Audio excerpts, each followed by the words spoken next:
para honrar y glorificar a nuestro único y sabio Dios y edificarnos todos aquellos que conforme a su propósito hemos sido llamados.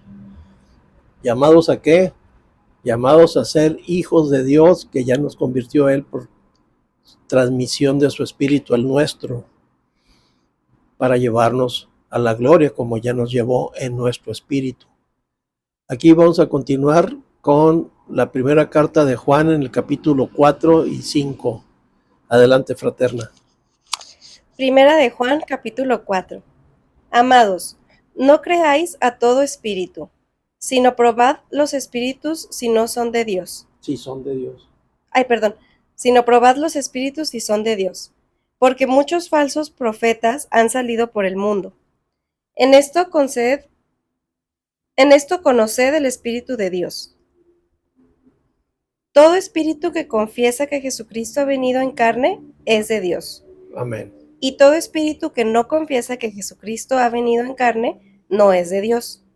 Y este es el espíritu del anticristo. Amén. Ese espíritu del anticristo está presente, o sea, no de un individuo al cual se le llama el anticristo al final de los tiempos, sino es un sistema anticristo. Y siempre ha estado repleto de anticristos en ese sentido, sobre todo ahora en el YouTube salen, por fin les vamos a decir la verdad de quién era Jesús. O sea, ellos sí viajaron en el tiempo hasta allá y vieron cómo era y quién era y todo lo que decía y todo eso, ¿no? Y está lleno de eso de que se nos ha mentido, se nos ha engañado y que bla, bla, bla, pero ellos sí saben la verdad. Y entonces empiezan a inventar ahí un montón de cosas. ¿Quién era Jesús en realidad? O sea, no le crean a la Biblia, más o menos esa es la idea, ¿no? Y ya finalmente todos los verdaderos convertidos pues desechamos todo aquello. Pero Juan aquí los empieza a combatir desde el primer siglo.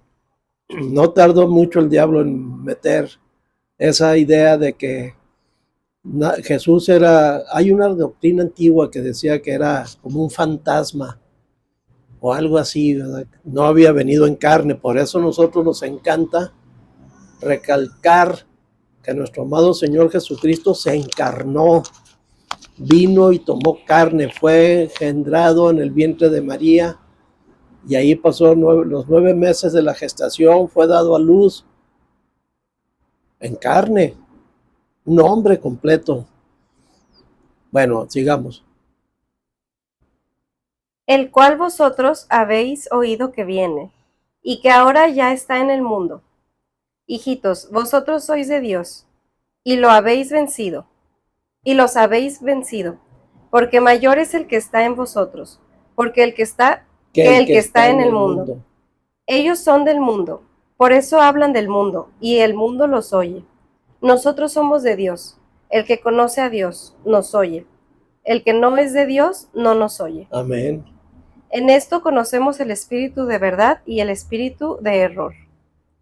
Amados, amémonos unos a otros, porque el amor de Dios el amor es de Dios. Todo aquel que ama es nacido de Dios y conoce a Dios. El que no ama no ha conocido a Dios. Amén. Esa es una de las muestras de que somos hijos de Dios, en que nos amamos los unos a los otros, pero no con ese amor almático, sentimental, fingido de muchas congregaciones. Ay, así. No, el amor es otra cosa más fuerte, es más profundo, es del espíritu, no es emocional. Ese es el amor verdadero que fluye desde el trono de la gracia de Dios y viene derramándose en nuestros corazones. Es el amor de Dios, el que nosotros después proyectamos aquí, sobre todo sobre los de la familia de la fe. Amamos a toda la gente, obviamente, ¿no?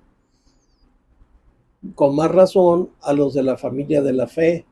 No le hace que estén siguiendo a algún dirigente organizacional, porque cuando me refiero yo a dirigentes, no crean que reconocemos que sea alguien o que sea necesario que entre nosotros lo haya.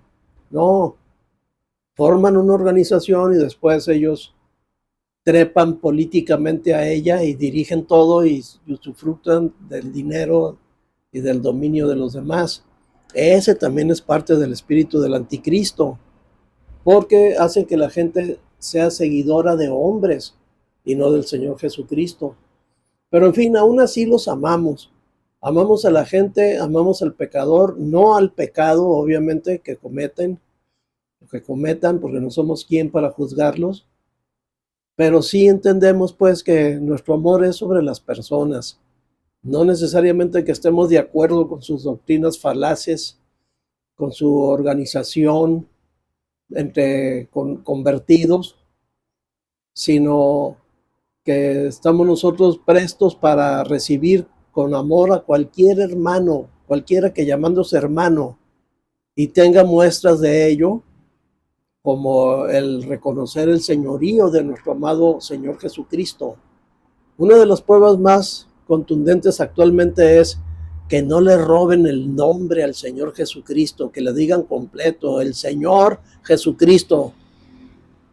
De esto vamos a hacer un ejercicio de leer en las Escrituras todas las veces que los apóstoles se refieren al Señor y cómo se refieren a Él.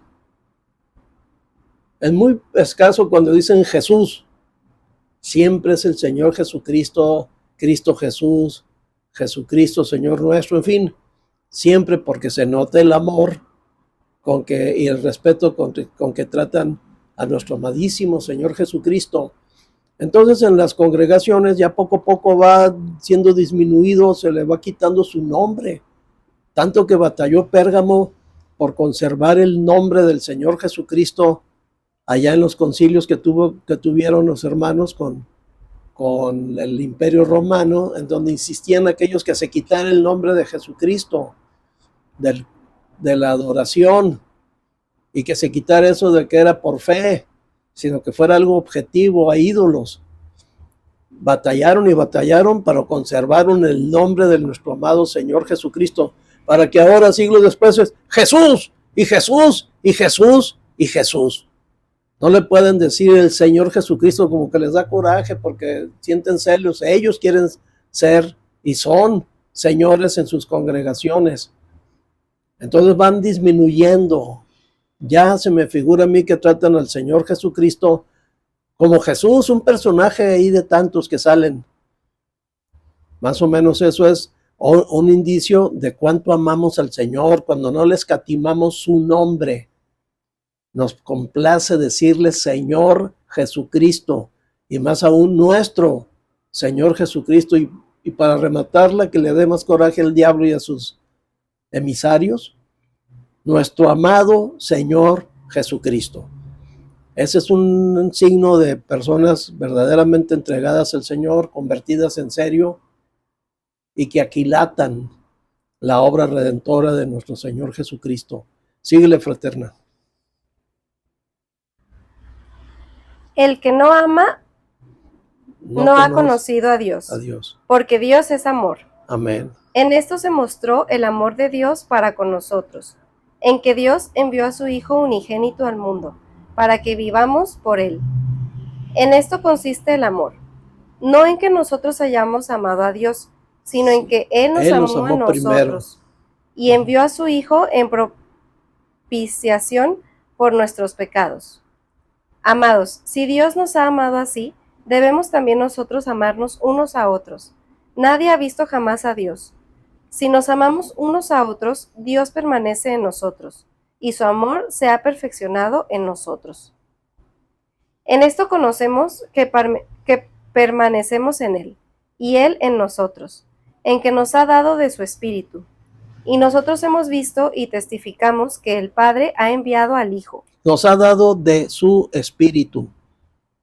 De su Espíritu nos ha dado. Es que de su plenitud tomamos todos, y gracia sobre gracia. En esto conocemos el cuán amor nos da el Padre, en que nos ha dado de su Espíritu. Y es que a todos se nos dio a beber de un mismo Espíritu, dice por ahí en Corintios. Y todos fuimos sumergidos en un cuerpo. ¿Cuál cuerpo? Pues el del Señor Jesucristo.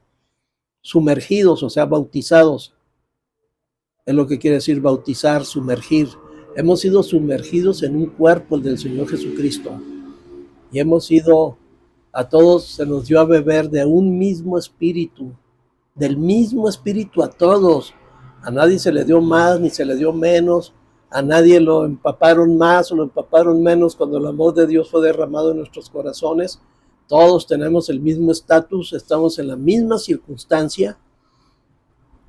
Gloria al Señor. Eso es tener amor a los hermanos, no verlos con jerarquías. Entre nosotros no hay jerarcas. En las organizaciones religiosas que se han hecho a partir del Señor Jesucristo, desafortunadamente son muchísimas y cada día salen más organizaciones, mientras que el cuerpo de Cristo es un órgano viviente, espiritual, que no tiene absolutamente nada que ver con el sistema religioso de jerarquías, porque eso es no amar a la gente, mostrarte como jerarca de ellos, como superior. ¿Qué es eso? Eso es no tenerle el menor mínimo amor. Ya no digamos a los hermanos, al prójimo en sí como tal, aunque no sean convertidos. Así que donde quiera que haya jerarquías, abandona eso, porque ahí no hay amor, ahí hay obligatoriedad, hay exigencia, hay robo de diezmos. El diezmo ya no está vigente, para nada está vigente. El Señor Jesucristo no lo mencionó, ni es una usanza que se tenía entre los hermanos del primer siglo, ni los del segundo, hasta por allá más adelante, cuando entraron los romanos, ahí sí ya empezaron a meter una mezcla del Antiguo Testamento y hasta la fecha no se les puede quitar el vicio de robarle a la gente. Me han robado. ¿En qué te hemos robado, Señor? En que están cobrándole diezmos a mi pueblo y ustedes no están capacitados, no son levitas, ya acabó eso. Ya vino el Señor Jesucristo y acabó con la maldición de la ley. Una de esas maldiciones era el diezmo. Ya lo quitó el Señor. Ah, no, pero estos insisten curiosamente, ¿no? Qué curioso, que eso sí se lo trajeron del Antiguo Testamento al Nuevo. Eso es no tenerle amor a los hermanos, andarles esquilmando dinero. O sea, Balaam. Bueno, adelante.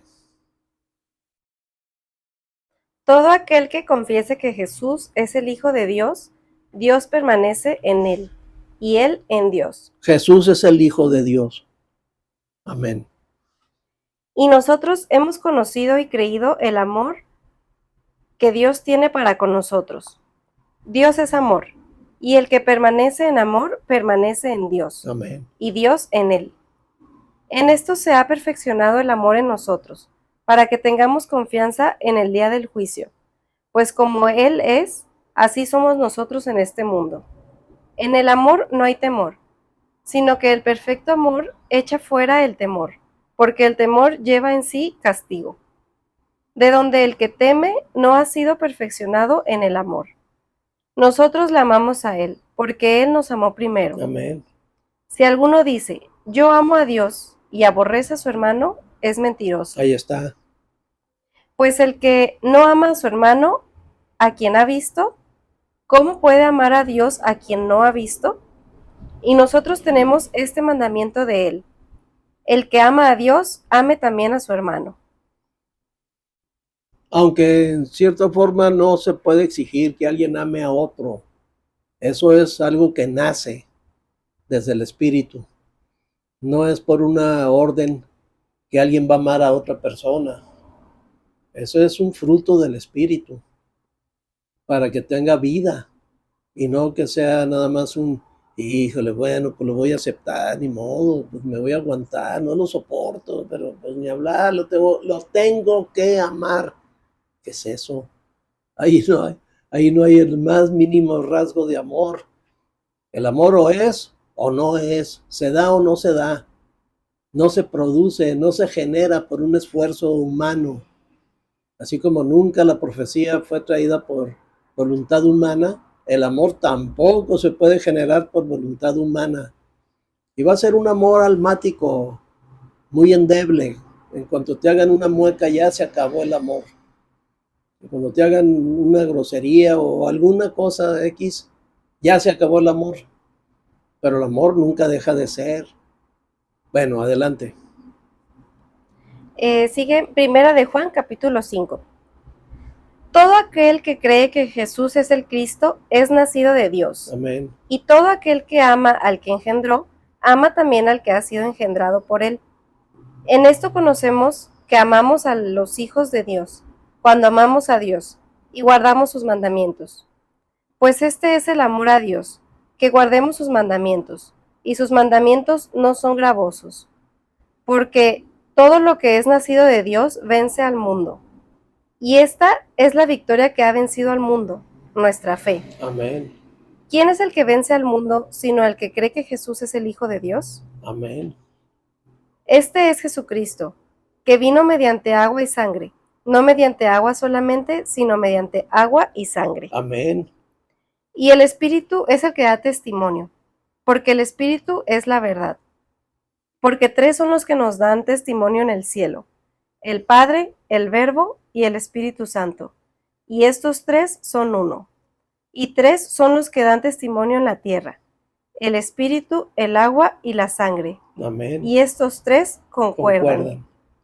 Si recibimos el testimonio de los hombres, mayor es el testimonio de Dios, porque este es el testimonio con que Dios ha testificado acerca de su Hijo. El que cree en el Hijo de Dios tiene el testimonio en sí mismo. El que no cree a Dios le ha hecho mentiroso, porque no ha creído en el testimonio que Dios ha dado acerca de su Hijo. Y este es el testimonio, que Dios nos ha dado vida eterna, y esta vida está en su Hijo. Amén. El que tiene al Hijo tiene la vida. El que no tiene al Hijo de Dios no tiene la vida. Y hágale como le haga, independientemente de que sea religioso, que haga ayunos o sacrificios, o no sé qué faramaya religiosa más pueda hacer, si no tiene al Hijo, no tiene la vida. Tiene biología, tiene la vida del alma y la vida del cuerpo, pero no, esas no son vidas. Esas son un tipo de existencias finitas, con fecha de caducidad, forzosa, no es voluntaria. Pero la vida, acá nos está refiriendo la palabra la vida divina, que es eterna, a la vida que nos vino a dar el Señor Jesucristo, y vida en abundancia, con todos los atributos divinos y todas las facultades que tiene Dios y que nos son transmitidos mediante su Espíritu como vida. Adelante, Jesús, fraterna. Estas cosas os he escrito a vosotros que creéis en el nombre del Hijo de Dios, para que sepáis que tenéis vida eterna, y para que creáis en el nombre del Hijo de Dios. Y esta es la confianza que tenemos en Él, que si podemos algunas cosas conforme a su voluntad, Él nos oye. Pedimos. Sí. Que si pedimos alguna cosa conforme a su voluntad, Él nos oye. Y si sabemos que Él nos oye en cualquiera cosa que pidamos, sabemos que tenemos las peticiones que le hayamos hecho. Si alguno viere a su hermano cometer pecado que no sea de muerte, pedirá, y Dios le dará vida. Esto es para los que cometen pecado que no sea de muerte. Hay pecado de muerte, por el cual yo no digo que se pida. Toda injusticia es pecado, pero hay pecado no de muerte. Sabemos que todo aquel que ha nacido de Dios no practica el pecado, pues aquel que fue engendrado por Dios le guarda, y el maligno no le toca. Sabemos que somos de Dios, y el mundo entero está bajo el maligno. Pero sabemos que el Hijo de Dios ha venido, y nos ha dado entendimiento para conocer al que es verdadero. Y estamos en el verdadero, en su Hijo Jesucristo. Este es el verdadero Dios, y la vida eterna. Hijitos, guardaos de los ídolos. Amén. Amén. Los ídolos no nada más son de yeso, de madera, de fierro, de palo, de mármol. No nada más son de eso. Hay idolatría a ciertos personajes, hay idolatría al dinero, que es como la idolatría al becerro de oro, es una categoría del entendimiento espiritual, la adoración al becerro de oro. es idolatría al dinero, o a un carro, o a no sé, a alguna persona. Hay diferentes tipos de idolatrías, pero aquí las menciona así en conjunto, que batallan contra nuestra adoración directa al Padre a través de su Hijo Jesucristo por el Espíritu Santo. Así que librémonos de todo tipo de idolatría en general. Síguele, fraterna. Sigue segunda de Juan, capítulo 1. El anciano a la señora elegida y a sus hijos, a quienes yo amo en la verdad, y no solo yo, sino también todos los que han conocido la verdad, a causa de la verdad que permanece en nosotros, y estará para siempre con nosotros. Sea con vosotros gracia, misericordia y paz, de Dios Padre y del Señor Jesucristo, Hijo del Padre, en verdad y en amor. Amén. Mucho me regocijé porque he hallado a algunos de tus hijos andando en la verdad, conforme al mandamiento que recibimos del Padre. Y ahora te ruego, Señora, no como escribiéndote un nuevo mandamiento, sino el que hemos tenido desde el principio, que nos amemos unos a otros. Y este es el amor, que andemos según sus mandamientos. Este es el mandamiento, que andéis en amor, como vosotros habéis oído desde el principio. Porque muchos engañadores han salido por el mundo, que no confiesan que Jesucristo ha venido en carne. Jesucristo, no Jesús. No confiesan que Jesús ha venido en carne. No, Jesucristo. Vamos a empezar a fijarnos cómo le llaman los apóstoles a nuestro amadísimo Señor, Jesucristo. Quien esto hace es el engañador y el anticristo. Mirad por vosotros mismos, para que no perdáis el fruto de vuestro trabajo, sino que recibáis galardón completo. Cualquiera que se extravía y no persevera en la doctrina de Cristo, no tiene a Dios.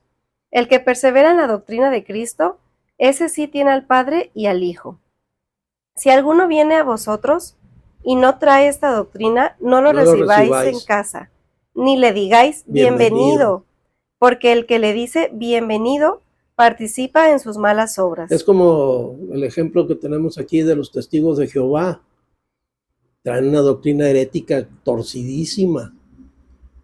Entonces no los podemos nosotros pasar a decirles bienvenido y esto y otro, pero ya sabemos que son necedades.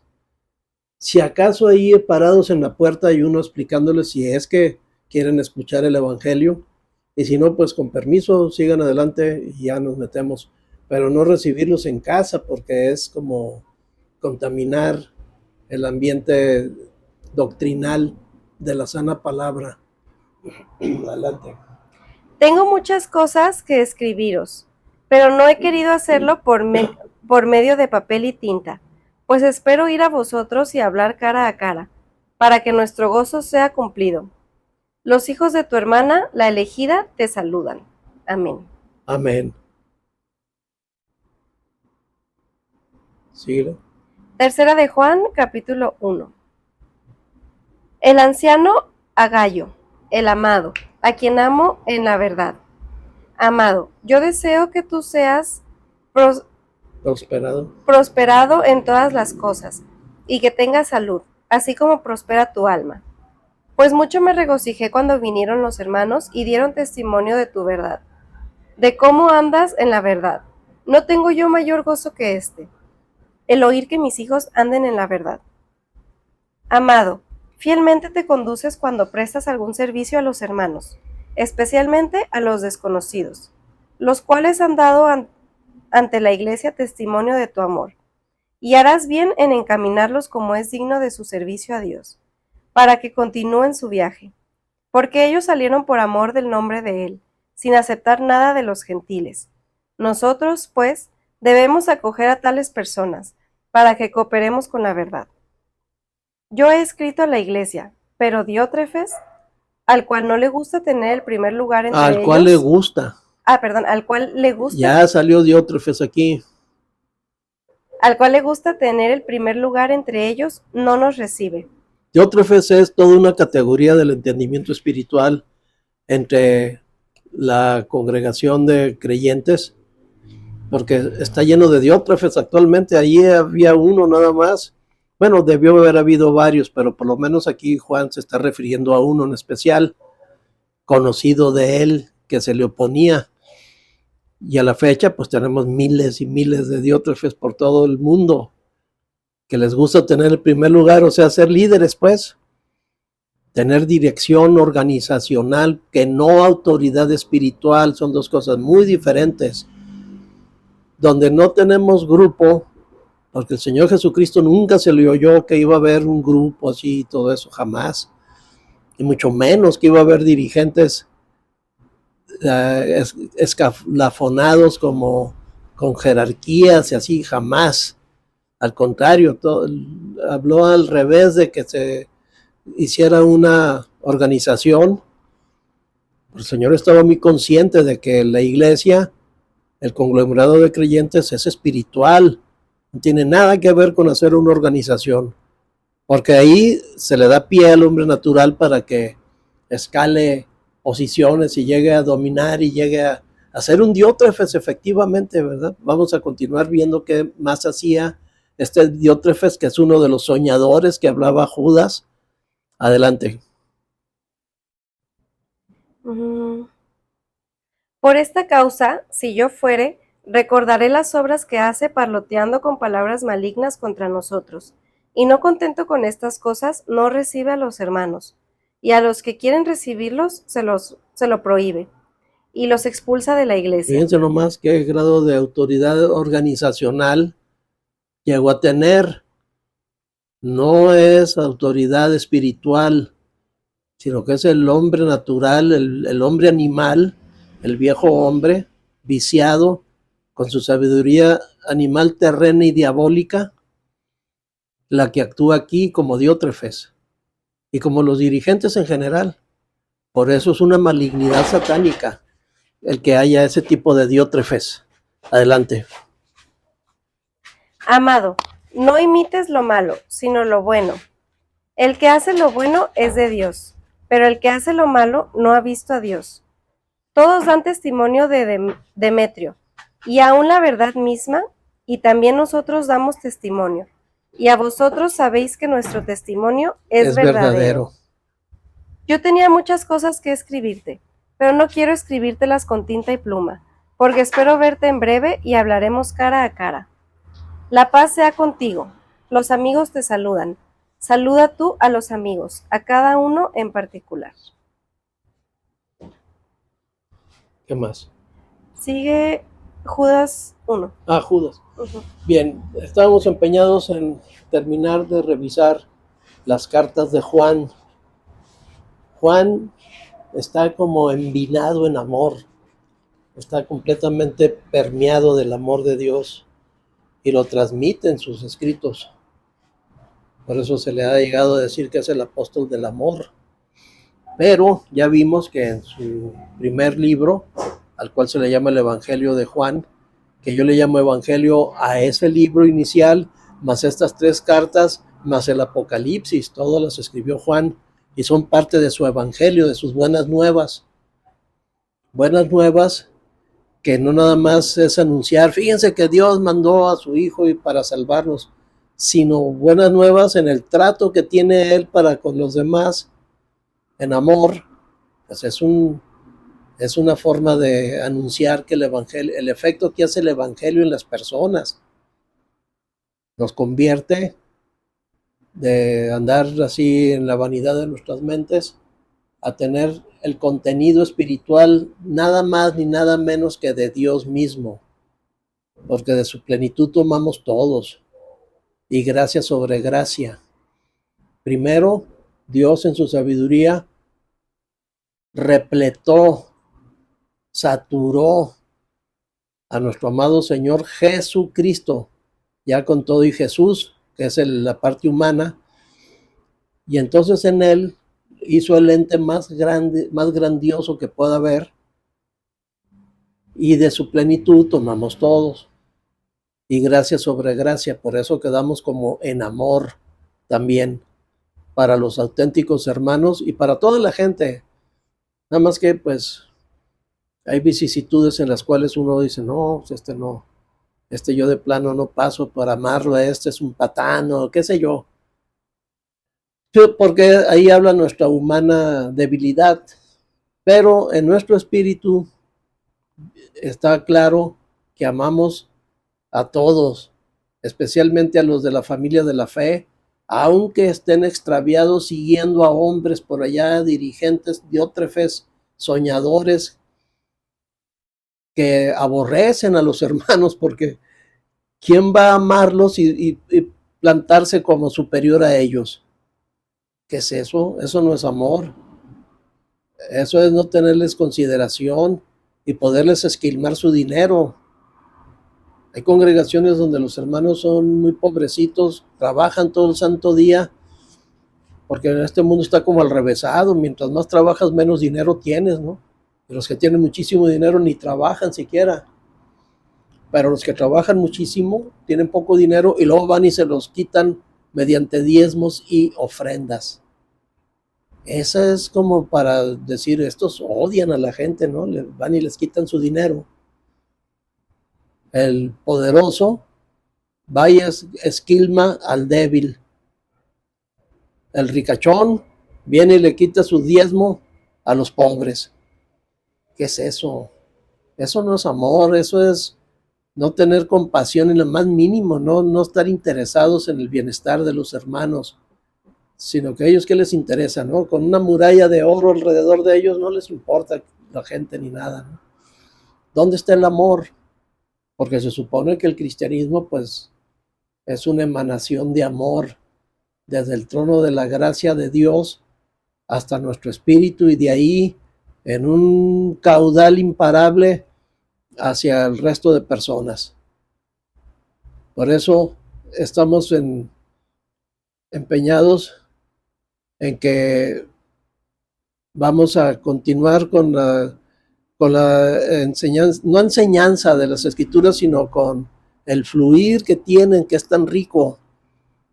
¿Sí? Por doquier nos vamos encontrando con que Dios es amor, con que Dios nos ama, con que en esto se cumple el amor de Dios, no que nosotros lo hayamos amado primero, sino que Él nos amó a nosotros. Es como, no es que nosotros creamos a Dios, no somos sus criadores, Él nos creó a nosotros.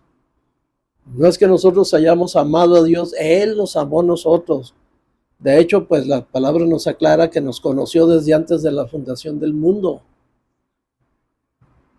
Y toda la secuencia de predestinarnos para ser hechos conforme a la imagen de su Hijo Jesucristo, para que Él sea el primogénito entre muchos hermanos. Somos hermanos del Señor Jesucristo. Tanto amor nos tiene el Padre que hasta nos hizo hermanos del Señor Jesucristo. Porque si somos hijos, y si hijos también herederos, como el Señor mismo Jesucristo. Luego nos llamó, nos justificó y nos glorificó. Todo eso es parte del amor del Padre. Por pura gracia, no hicimos absolutamente nada para merecer esto. Y es por pura fe, porque como no hicimos nada, ay caray, no, yo creo que no, porque pues no, o sea, nadie da nada gratis, no, nadie, nada más el Padre, nada más Dios. Nos dio este universo gratis, es gratis, ahí está. Y sale el sol y se pone y está el agua corriendo, el aire y todo. Pues, ¿qué más? O sea, ¿qué más condiciones queremos? Y precisas las condiciones para que no nos achicharremos si estuviera tantito más cerca del sol la Tierra, o no nos congelemos si estuviera tantito más alejada. Las órbitas, todo está planeado.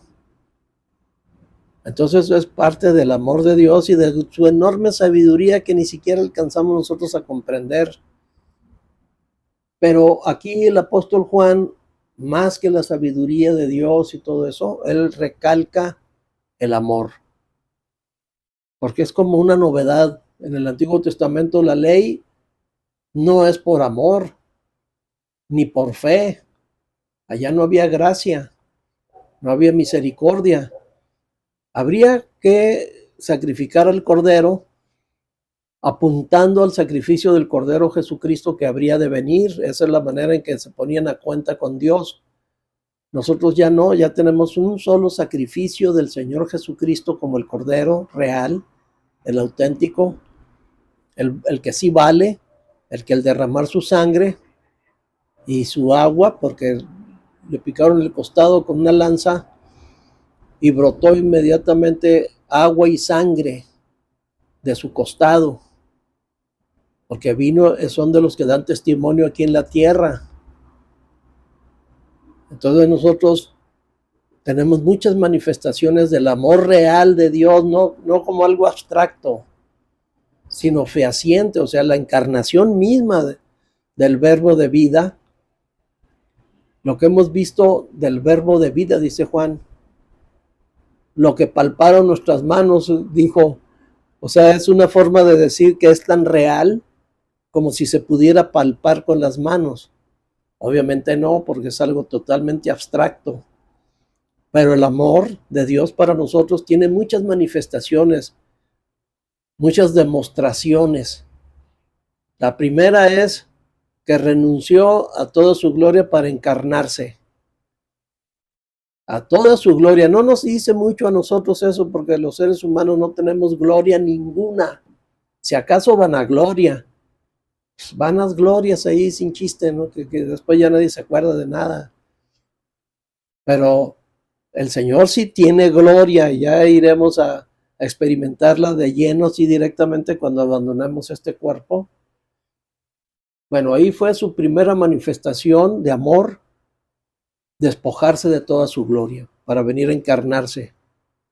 Se encarnó, fue varón de dolores, de mucho dolor continuamente, porque fue rechazado por completo desde antes de nacer y nacido y demás, hasta llegar al sacrificio antes de la crucifixión rumbo para allá, un sacrificio de tortura indecible, donde molido fue por nuestros pecados, herido por nuestras rebeliones y también muerto por nuestro pecado. ¿Qué mayor manifestación de amor que esa queremos? Por eso dice que de tal manera amó Dios al mundo que ha dado su Hijo unigénito para que todo aquel que en él cree no se pierda, mas tenga vida eterna. En su evangelio, llamado así el primer libro de Juan, no la primera de Juan, sino el primer libro que escribió, que es el evangelio, el llamado evangelio de Juan, ahí enfatiza más la vida que el amor. Pero ya en sus cartas enfatiza más al amor que a la vida misma, aunque también la menciona. Pero es que a la larga de los años de estar experimentando Juan el espíritu y el amor de Dios, pues tenía mucha autoridad espiritual para escribirlo, mucha realidad espiritual para escribir de esa manera e inducirnos a que nosotros somos personas de fe y de amor. O sea, la fe porque no podemos ver que somos hijos de Dios, o sea, no hay ninguna señal, algo así especial que dijéramos, no, pues sí, cómo no, pues mira yo acá y allá. No hay nada. Es por pura fe que nos sostenemos firmes en que el Señor propició el perdón de Dios para nosotros mediante su sacrificio. Y aquí Juan nos insta a que practiquemos el amor entre nosotros, pero practicarlo es dejarlo fluir desde nuestro espíritu, no andarlo fingiendo ni provocando, ni produciendo, porque no se puede producir. Es algo que nace desde el espíritu. Correcto, hermanos, pues les agradecemos mucho su atención y esperemos sirva de edificación estos podcasts. Continuaremos.